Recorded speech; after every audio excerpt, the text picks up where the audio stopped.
Bonjour et bienvenue sur la chaîne YouTube Se former en géomatique. Donc, comme suite de nos vidéos, sur la vidéo précédente, je vous ai montré comment faire la jointure entre les deux tables, c'est-à-dire le fichier shapefile et le fichier shapefile et la table Excel qui contient nos indicateurs, nos données statistiques que nous voulons utiliser pour analyser. Donc, cette jointure a été faite. Donc, maintenant, je vais vous montrer comment analyser des corrélations spatiales entre ces différents indicateurs-là. Voilà, il faut dire que ce sont des données fictives juste pour l'exercice.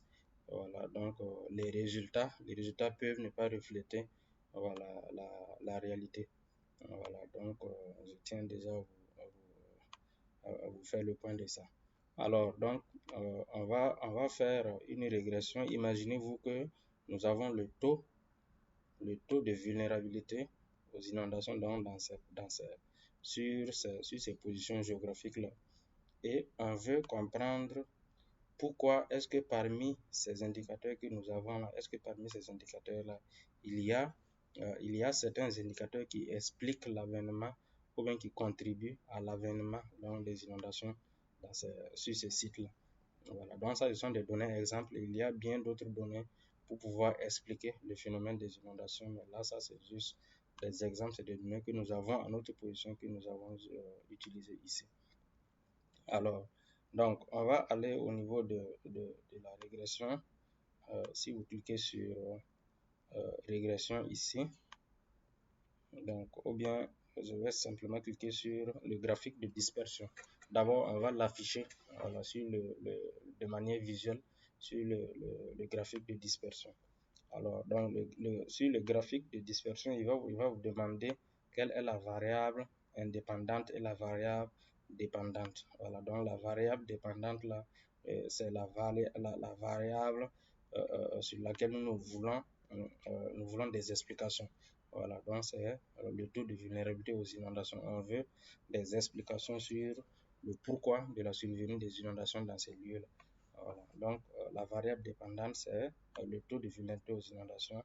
Et la variable indépendante, donc, ce sont ces variables à soi, la densité de la population, le nombre d'habitants, le taux de chômage, l'éducation et la pluviométrie. Donc, on va essayer donc de voir, on va prendre par exemple la densité de la population comme variable indépendante et le taux de vulnérabilité aux inondations comme variable dépendante. Alors, si vous cliquez, vous voyez que là, il a généré une ligne. Voilà, donc on voit la droite de régression et on voit qu'il n'y a pas, il n'y a pas de dépendance entre, c'est-à-dire que la densité de la population n'a rien à voir avec la survenue des inondations dans ces lieux-là. Alors, on va changer l'exercice. Vous changez. Cette fois-ci, on va prendre la population et par exemple l'éducation. On va prendre l'éducation. Donc, vous voyez qu'également, lorsqu'on regarde au niveau de l'éducation également, on voit qu'il y a une dispersion donc des valeurs donc, sur cet indicateur-là par rapport à la droite, voilà, à la droite de tendance. Donc, ça fait que cela voudrait dire aussi également que il n'y a pas de relation entre l'éducation et le niveau de vulnérabilité, donc le niveau de vulnérabilité aux inondations. Voilà. Mais c'est bien sûr en se basant sur les données. Voilà, c'est en se basant sur les données. C'est comme je vous le disais, ça c'est un exercice. Donc, dans la réalité, il peut y avoir des cas où effectivement l'éducation peut être un facteur donc, qui favorise l'avènement ou bien la vulnérabilité donc, de certaines populations aux inondations parce que lorsque vous n'avez pas un certain niveau d'éducation ou bien de communication, quand on passe à la radio, vous n'entendez pas ou bien vous ne comprenez pas. Donc, ça peut vous exposer aux inondations parce que ici, il y a un manque d'éducation, par exemple. Donc, mais ici, vraiment, ce sont des données exemples. Donc, vous essayez c'est-à-dire d'utiliser ça. Je vais mettre le fichier là. Je vais mettre le fichier là dans le drawer pour que vous puissiez utiliser quoi. Voilà. Maintenant, ça c'était pour voir de manière graphique donc la relation, l'autocorrélation spatiale entre ces différents éléments là. Alors, Donc, on va aller sur, par exemple, je repars là-bas, on va prendre la pluie et les inondations. On voit que il y a quand même certains points, il y a sur certains points où la pluie intervient favorablement donc à l'avènement des inondations dans certaines parties. Voilà. Mais ce n'est pas beaucoup. Quand on regarde, on voit que la majorité donc des points sont dispersés, voilà, donc autour de la droite de tendance. Donc cela démontrait également qu'il y a une faible implication de la pluviométrie sur l'avènement des inondations. Mais je tiens à vous le rappeler, c'est toujours un exemple. Voilà, mais je vous montre déjà comment explorer les données. Donc la deuxième des choses à faire là, je vais vous montrer maintenant comment afficher donc la probabilité, c'est-à-dire les coefficients et la probabilité que ces indicateurs-là contribuent à l'avènement dans les inondations. Vous allez simplement partir sur le menu régression et vous cliquez sur régression. Alors, régression, lorsque on vient ici, toujours la variable dépendante, c'est toujours les inondations. Donc, vous cliquez simplement sur inondations et on va affecter toutes les autres variables là, comme étant des variables explicatives, donc des variables indépendantes. Donc, ici, ça c'est bon. Donc, on va ajouter un fichier de pondération. Donc, ça, moi, j'avais déjà créé, mais je vais repartir pour créer le fichier de pondération pour que vous puissiez voir. Alors, donc, je vais sélectionner, je supprime ça d'abord et je vais créer un nouveau fichier de pondération. Créer un chargé. Non, je vais créer. Voilà, donc si vous venez simplement sur cette partie, donc vous venez sur ici. Donc, on va créer ce qu'on appelle une pondération. La pondération, c'est quoi? Il a besoin d'avoir un identifiant unique pour tous les éléments de vos indicateurs de régression. Donc, chez nous, on va prendre le champ FID, donc comme valeur hors de contiguïté, contiguïté de Rook, ainsi de suite. Donc, on garde ça dans le nom, la densité de la population, et puis, donc, on va prendre la contiguïté par défaut. Voilà, et vous créez simplement. Donc, vous créez et on va mettre ça ville pondération. Donc, ville pondération. The selected variable is not categorical. Ok. Ok. Donc, je crée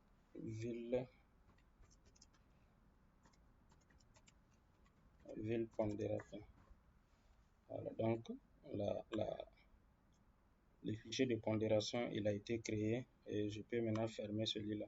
Donc, lorsque vous créez le fichier de pondération, vous allez voir que sur cette fenêtre, vous voyez qu'il y a une nouvelle. Donc, on peut montrer par exemple un graphe de connectivité. Donc, ça, c'est un graphe de connectivité pour montrer combien le nombre de points donc, qui sont, comment est-ce que les points sont connectés. C'est pour dire que lorsque vous envoyez des données, lorsque vous envoyez des indicateurs sur Geoda, il va d'abord faire une modélisation donc, de la il va faire une connectivité entre vos différents indicateurs pour pouvoir faciliter les analyses. Voilà, donc ça c'est un graphe de connectivité. Il y a également la carte qui est là. Donc si vous vous déplacez sur un point par exemple, vous voyez que si je zoome ici et que je viens sur ce point là, il me donne que donc, sur ce point là, le point il a 6 voisins. Donc vous allez voir qu'en haut il y a un voisin ici, un autre voisin ici. Donc il va d'abord faire une relation de voisinage entre les différentes valeurs là, et pour pouvoir analyser la régression. Donc ici on a un résumé sur les observations. On a 352 observations. Les voisins minimum donc c'est 3 et voisin maximum c'est 9. Donc on a déjà une vue globale des statistiques sur les indicateurs que nous avons importés. Alors donc je vais simplement utiliser lui et je peux fermer celui-là maintenant et je reviens sur cette fenêtre. Voilà, donc sur cette fenêtre, on a choisi la variable dépendante et les variables explicatives, et c'est-à-dire les variables indépendantes. On a choisi, on a créé le fichier de pondération. Il ne reste rien à faire que d'exécuter notre cours pour avoir les différents coefficients explicatifs donc, de la survenue des inondations. Alors ici, nous avons R, donc nous avons R ici, donc R au carré, donc qui est 0,14. 0,14 signifiant que le modèle explique seulement que 14,8%. Donc ça veut dire que c'est 14,8% de la variation du taux de vulnérabilité. Voilà, donc cela indique que d'autres facteurs importants influencent cette vulnérabilité, mais ne sont pas inclus dans le modèle. Donc ça veut dire que tous les facteurs que nous avons introduits ici ne participent pas énormément donc à la survenue des inondations. Donc il y a bien sûr d'autres facteurs et non ces facteurs que nous avons introduits dans le modèle. Ensuite, nous avons R au carré ajusté de 0,13, donc il confirme également que l'ajout des variables dans le modèle n'a pas beaucoup amélioré sa qualité explicative. Donc avec bien sûr le modèle global est significatif, c'est-à-dire avec 9,49 multiplié par 10 à la puissance 11. Donc, il signifie au moins qu'une des variables indépendantes a un effet statistiquement significatif sur le taux de vulnérabilité. Donc, je précise bien, c'est statistiquement. Donc, c'est sur la base de données que nous avons introduites. Donc, au moins parmi les variables indépendantes que nous avons introduites là, il y a au moins une des variables qui explique l'avènement de ce phénomène-là. Donc, vous voyez que comment est-ce qu'on peut, à partir des données géospatiales, pouvoir analyser l'avènement d'un certain nombre de phénomènes dans nos contrées. Alors, ici, lorsqu'on vient au niveau on va aller maintenant au niveau de chaque variable indépendante. Lorsqu'on prend, par exemple, le taux de chômage, le taux de chômage est à 7,72%. 7,72% comme coefficient. Donc, donc, ça veut dire qu'une augmentation de 1% du taux de chômage est associée à une augmentation de 7,72 unités de taux de vulnérabilité. Donc, c'est vraiment très significatif. Donc, ce qui suggère vraiment que le chômage influence fortement la vulnérabilité, probablement à travers des impacts socio-économiques. Et on a également le taux de l'éducation, le taux d'éducation qui est à 0,44, donc c'est-à-dire 44%, donc signifiant qu'une augmentation d'une unité. Donc, l'éducation moyenne est associée à une hausse de 0,44 unités, 0,44 unités du taux de vulnérabilité. Donc, cela pourrait s'expliquer par un lien indirect où des zones mieux éduquées ont des densités de population plus élevées ou par exemple des infrastructures moins adaptées. Donc, c'est vraiment des coefficients comme ça. Lorsqu'on essaie d'analyser, ça permet de comprendre, parce que souvent on peut se faire des suppositions, mais en réalité, ce n'est pas forcément ce que nous supposons là qui est la réalité. Donc, il faut vraiment utiliser des algorithmes dédiés, des applications dédiées pour pouvoir expliquer l'avènement de certains phénomènes. Il y a un autre cas, par exemple, lorsqu'on prend les précipitations. Donc, on a là-bas un coefficient de 0,00237. Donc, 0,00237. Donc, c'est ça qui est ici. Donc, c'est ça qui est dans cette partie-là. Donc, vous voyez que donc ça veut dire qu'une augmentation d'unité de pluie donc, est associée à une légère diminution de la vulnérabilité. Donc, cela peut apparaître contre-intuitif et pourrait refléter une corrélation indirecte. Alors, par exemple, les régions à forte précipitation sont peut-être mieux préparées aux inondations, par exemple.